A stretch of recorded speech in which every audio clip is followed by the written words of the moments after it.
Halo semua, ketemu lagi sama gue Rahman di Rahman Random Channel, dan sesuai dengan judul, gue akan ngebahas apakah PS Vita masih worth it di tahun 2023. Let's go, kita ke pembahasannya.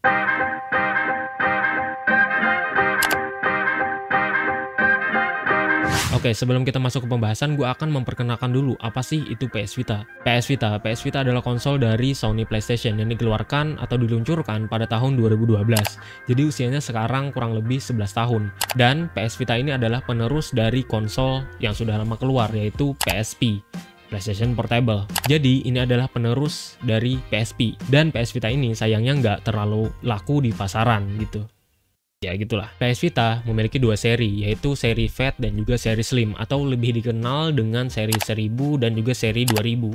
Yang gue punya sekarang ini adalah seri 1000, yaitu seri Slim. Nah, bedanya dari seri Fat atau seri 1000 dengan 2000 ini, yang seri Slim, itu bedanya itu ada 3 yang langsung terlihat atau langsung mencolok gitu. Pertama, dari segi portnya. Port dari seri Slim ini menggunakan port micro USB, sedangkan seri Fat itu menggunakan port khusus dari PlayStation gitu. Nggak tahu namanya apa. Nggak tahu, karena nggak punya.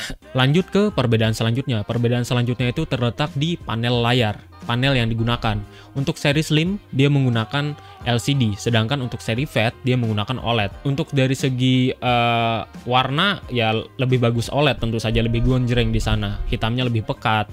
Untuk LCD ya kurang pekat dan warnanya kurang gonjreng. Ya, walaupun bagi kalian yang sudah melakukan CFW, kalian bisa mengatur warna dari LCD ini agar lebih gonjreng gitu. Agar hampir terlihat sama kayak OLED gitu, tapi ya hitamnya tetap nggak pekat seperti OLED gitu. Oke, lanjut ke perbedaan selanjutnya, yaitu dari segi dimensi dan juga ketebalan. Yang jelas itu ketebalan sih, karena ketebalan dari seri Slim ini lebih tipis daripada seri Fat. Sesuai dengan namanya, Fat lebih berisi, lebih tebal, lebih ya gitulah seri Fat. Kenapa gua ngambil seri Slim? Karena portnya.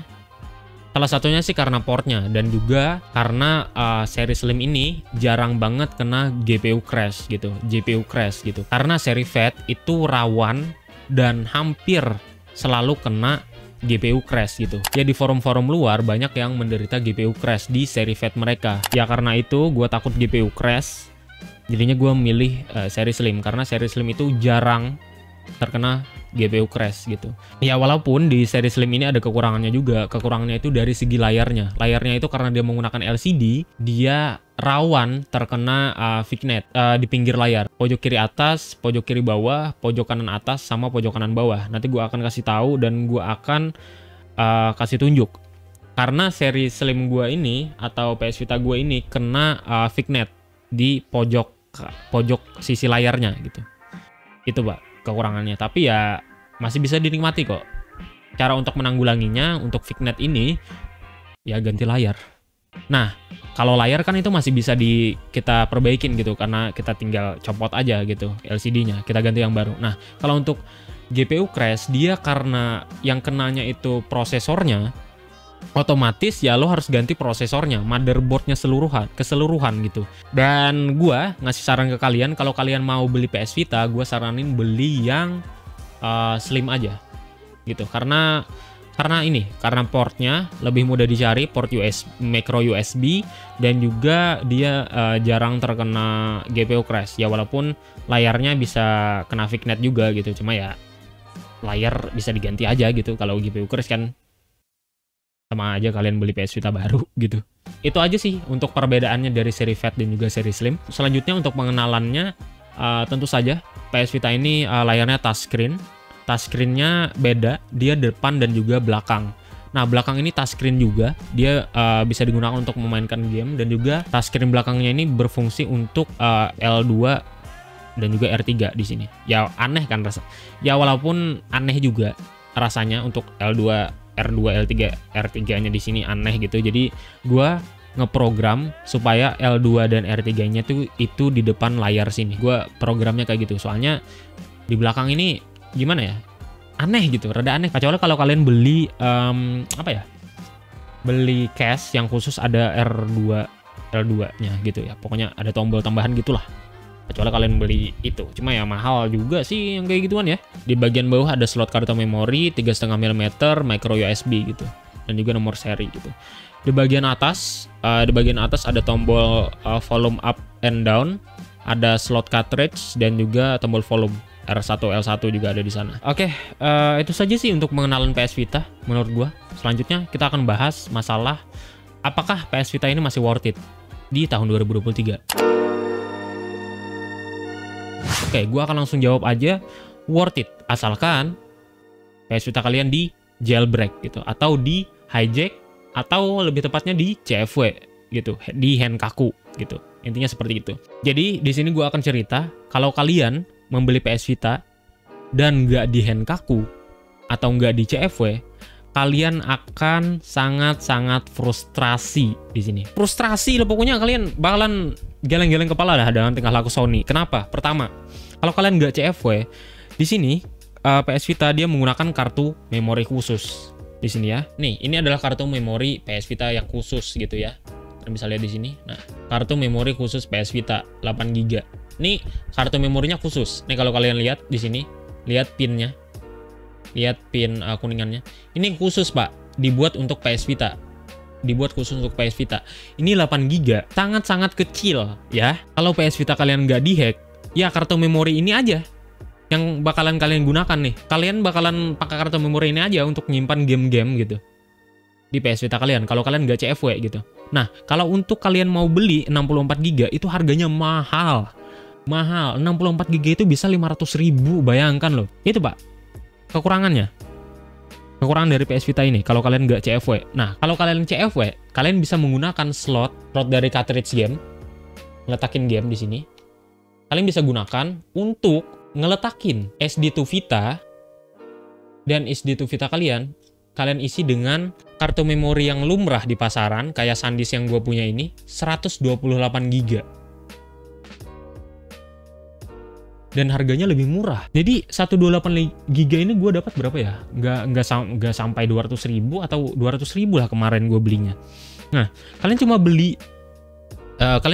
SD2 Vita ini, terus kalian hack PS Vita kalian agar SD2 Vita ini kebaca sebagai memori PS Vita gitu. Kalian bisa program seperti itu. Ini gue sedikit curhat aja ya, breaknya PS Vita. Ini mungkin adalah salah satu kenapa PS Vita itu nggak laku di pasaran, karena kartu memori aslinya itu mahal. Tumpah mahal banget. Nih nggak tahu itu kayaknya pihak Sony itu kayaknya ngambil untung dari sana, cuma nggak bisa gitu. Itu merepotkan sekali gitu. Kenapa nggak kayak Nintendo aja gitu? Pakai apa, kayak kolaborasi sama SanDisk atau apa kayak gitu kan, harusnya kayak gitu aja PS Vita. Ini malah bikin kartu memori gitu. Nih, jadi pada saat gue beli itu PS Vita gue itu keadaannya nggak CFW gitu. Pada saat gue beli PS Vita gue itu keadaannya original gitu, original. Jadi kartu memorinya itu cuma 8 GB. Tapi ya karena gue ada cartridge game, jadi ya nggak masalah gitu. Cuma sayangnya bagi kalian yang punya game-game banyak di PS Vita, 8 GB itu nggak cukup.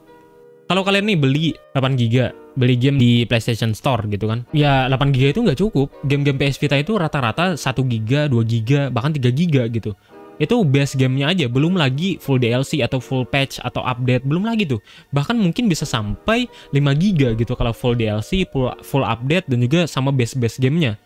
Kalau 8 GB mah nggak cukup gitu. Ya kalau lo mau beli yang 64 GB, yang kataku tadi, 500.000, bahkan mungkin ada yang 21 juta. Nggak masuk akal untuk cuma 64 GB gitu. Nggak masuk akal, cuma untuk 64 GB kalian rela keluar duit 500.000. Sedangkan SanDisk yang gue beli 128 GB itu cuma 200, kisaran 200 ribuan. Dari situ nggak masuk akal menurut gue. Jadinya ya gue saranin bagi kalian yang punya PS Vita, langsung aja kalian CFW gitu, atau syukur-syukur kalian sudah di CFW gitu sama orang gitu. Kalau kalian mau CFW, nanti gue akan kasih linknya di bagian bawah, rekomendasi video CFW, karena gue belajar dari sana juga. Itu YouTuber luar, itu sangat mudah banget untuk dipahami. Bisa kalian lakukan sendiri karena itu mudah banget. Dan juga sekarang kalau nggak salah untuk CFW itu nggak perlu pakai laptop kayak gua dulu. Sekarang bisa langsung di PS Vitanya gitu. Jadi lanjut untuk ke selanjutnya. Alasan kenapa kalian harus CFW selanjutnya adalah karena kalian bisa main game backup di PS Vita. Ingat, backup ya.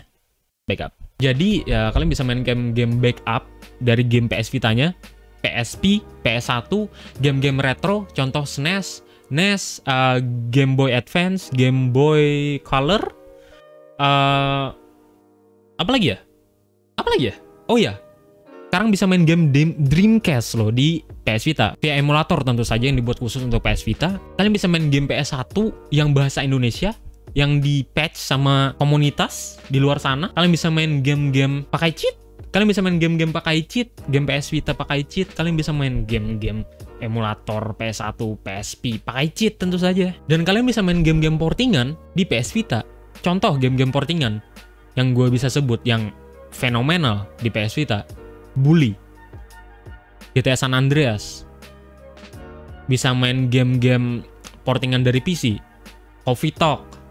Kalian bisa main game-game portingan PC selanjutnya itu kayak apa ya? GTA 3, Vice City. Ya itu, dan semua hal yang gua katakan itu hanya bisa dilakukan pada PS Vita kalian yang CFW. Jadi, kalau kalian ingin membuka potensi dari PS Vita, lakukanlah CFW. Jadi intinya, potensinya sangat luar biasa PS Vita ini. Kalau kalian CFW gitu, kalian bisa main game-game kata gua tadi. Pada saat gua tahu PS Vita ini potensinya sangat besar dan juga komunitasnya masih aktif sampai sekarang, ngeporting game, gua sangat bahagia. Gue bahagia banget. Dan gue berani merekomendasikan PS Vita ini. Dan PS Vita ini masih worth it di tahun 2023. Karena komunitasnya. Ingat ya, ini video bukan untuk memaksa kalian buat beli PS Vita gitu. Enggak, ini buat memberitahukan kepada kalian kalau PS Vita itu masih worth it loh untuk kalian punyai di tahun 2023. Ya itu aja sih menurut gue untuk yang dapat gue beritahukan kepada kalian. Gue curhatkan kepada kalian, yang bisa gue ceritakan kepada kalian kenapa PS Vita ini menurut gue masih worth it di tahun 2023. Dan itu saja sih menurut gue. Kalau kalian punya pertanyaan mengenai PS Vita, kalian bisa drop komen di bagian bawah. Kalau pertanyaan kalian menarik, mungkin gue akan bikin video selanjutnya untuk membahas pertanyaan kalian itu. Kalau pertanyaan kalian itu menarik, tentu saja gitu. Mungkin untuk selanjutnya gue akan perbanyak video tentang PS Vita, tapi bukan pembahasan lagi, lebih ke tutorial. Karena gue ada sesuatu hal yang ingin gue tunjukkan kepada kalian mengenai PS Vita ini. Dan itu saja sih dari gue. Jangan lupa untuk like, comment, share, dan subscribe. Sekian dan terima kasih. Peace. Bye-bye.